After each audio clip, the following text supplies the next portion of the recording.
ഇന്ന് ചോറിനും ചപ്പാത്തിക്കൊക്കെ പറ്റിയ നല്ലൊരു പരിപ്പ് കറിയായാലോ. അതിന് വേണ്ടിയിട്ട് 1 കപ്പ് ചെറുപയർ പരിപ്പ് നന്നായിട്ട് കഴുകിയിട്ട് 2 കപ്പ് വെള്ളം ഒഴിച്ചിട്ട് ഒരു പാത്രത്തിൽ വെക്കുക. കുക്കറിൽ കുറച്ച് വെള്ളം ഒഴിച്ചിട്ട് ആ പാത്രം അതിലേക്ക് ഇറക്കി വെക്കുക. അതിലേക്ക് 1/4 ടീസ്പൂൺ മഞ്ഞൾപ്പൊടിയും 1/2 ടീസ്പൂൺ ഉപ്പും കുറച്ച് കറിവേപ്പിലയും തിളച്ച് തൂവി പോവാതിരിക്കാനായിട്ട് കുറച്ച് വെളിച്ചെണ്ണയും കൂടി ഒഴിച്ചിട്ട് നമുക്ക് വേവിച്ചെടുക്കാം.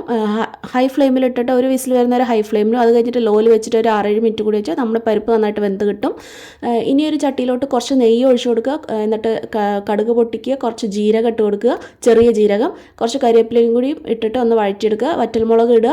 ഇനി അതിലേക്കൊരു മീഡിയം സൈസ് സവാള ചെറുതായിട്ട് അരിഞ്ഞിട്ട് ഒന്ന് സോഫ്റ്റാക്കി എടുക്കുക. അതൊന്ന് സോഫ്റ്റായി കഴിയുമ്പോൾ 2 തക്കാളി ചെറുതായിട്ട് അരിഞ്ഞത് ഒന്ന് സോഫ്റ്റാക്കി എടുക്കുക. അതിനുശേഷം 1 ടീസ്പൂൺ മല്ലിപ്പൊടി, 1/2 ടീസ്പൂൺ മുളക് പൊടി, ഒരു 1/4 ടീസ്പൂൺ മഞ്ഞൾപ്പൊടിയും കൂടി ഇട്ടിട്ട് ഒന്ന് വഴറ്റിയ ശേഷം നമ്മൾ വേവിച്ച് വെച്ചിരിക്കുന്ന പരിപ്പും കൂടി ഇട്ടിട്ട് നന്നായിട്ട് ഒന്ന് തിളപ്പിച്ചെടുക്കുക. നമുക്ക് പാകത്തിനുള്ള വെള്ളം ഒഴിച്ചു കൊടുക്കുക കേട്ടോ. എന്നിട്ട് പാകത്തിന് കുറുക്കിയെടുക്കുക. ലാസ്റ്റ് മല്ലിയില ഇട്ടിട്ട് വാങ്ങി വയ്ക്കുക.